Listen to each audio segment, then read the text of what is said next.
सत्ताधारी पक्षाचे इथं मंडप लागतात. मंडप लागू दे हा नियम आहे, तो आम्ही पाळतो आणि बाकीचे लोक पाळत नाही, असं कसं होऊ शकतं?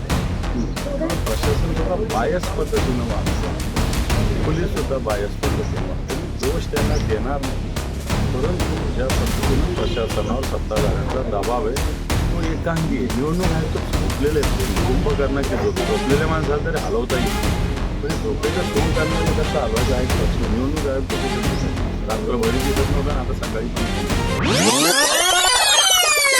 बिलकुल सगळ्यात अगोदर मतदान केलेलं आहे.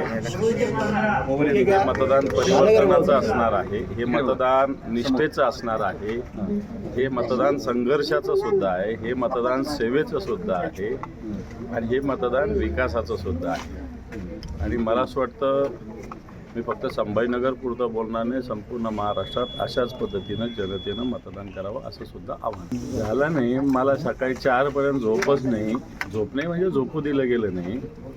कुठून जवळपास 100 म्हणजे जे 29 प्रभाग आहे, 100 उमेदवार आहे, त्यातल्या किमान 40 उमेदवारांचे मला फोन आले की कशा पद्धतीनं भारतीय जनता पार्टीनं पैशाचा पाऊस या शहरामध्ये पाडलेला आहे. अक्षरशः पैशाचं हैदोस, पैशाची मस्ती, पैशाचा उन्माद एकट्या भारतीय जनता पार्टी संपूर्ण शहरात केल्या. मला भारतीय जनता पार्टी किंवा त्यांचे नेते फार विकासाच्या गोष्टी करतात. आम्ही महाराष्ट्रात, दिल्लीत, मुंबईत असं केलं, मोदींनी असं केलं, फडणवीसांनी असं केलं. मग तुम्हाला पैशाचा पाऊस का पाडावा लागतो? कामाच्या आधारावर मतदाराला मतदान मागितलं पाहिजे, परंतु असं झालेलं नाही. तरी जनता शोधणे आहे. जनता निश्चित भारतीय जनता पार्टीला त्यांची जागा दाखवेल. बरोबर आहे, सत्ताधारी पक्षाचे इथं मंडप लागतात. मंडप लागू नये हा नियम आहे, तो आम्ही पाळतो आणि बाकीचे लोक पाळत नाही, असं कसं होऊ शकतं?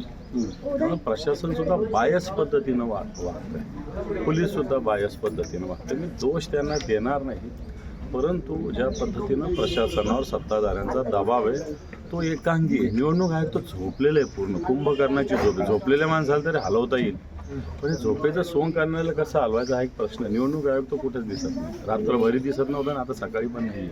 मतदारांनी या सगळ्या गोष्टीची दखल घेतली पाहिजे. एकांगी पद्धतीनं प्रशासनाच्या दबावाखाली अशा पद्धतीनं एका बाजूला एक न्याय आणि एका बाजूला दुसरा न्याय असेल तर मतदारांनी योग्य जे आहे त्याच्या बाजूने न्याय दिला पाहिजे. मतदारांना हेच आव्हान करेल की या राज्यात परिवर्तनाची आवश्यकता आहे. ज्याला हिंदी शब्द खोकला विकास, नुसतं विकासाचा फुगा आणि विकासाच्या घोषणा या महाराष्ट्रात चालू आहे. खोटे भ्रम म्हणजे ज्याला नॅरेटिव्ह म्हणता येईल अशा पद्धतीनं या महाराष्ट्रात उभं केलं. सत्यता वेगळी आहे. आजच आकडे आले पूर्ण डिसेंबर 2025 1150 आत्महत्या या महाराष्ट्रात फक्त एकट्या महाराष्ट्रात घडलेल्या आहे. शेतकरी सुखी. ग्रामीण भागात जरी शहराची निवडणूक असली तरी आम्ही सगळे ग्रामीण भागाशी नाळ जोडलेले आहेत आणि ग्रामीण भागातला एक माणूस शहरात राहतो, प्रत्येक कुटुंबातला. मी त्यांना आव्हान करेल या सगळ्या खोटाडा प्रचार, भ्रमिष्ट प्रचार याच्या विरोधात तुम्ही सावध राहा आणि योग्य व्यक्ती. आणि संभाजीनगरातही परवा पैसे वाटणाऱ्यांना शिवसैनिकांनी चांगला चोप दिलेला आहे. रात्री काही ठिकाणी शिवसैनिक अलर्ट होते, काही ठिकाणी पकडलं, काही ठिकाणी पोलिसांच्या ताब्यात दिलं. त्याच्यामुळं आमचा भगवा गार्ड तर अलर्टच आहे सतत.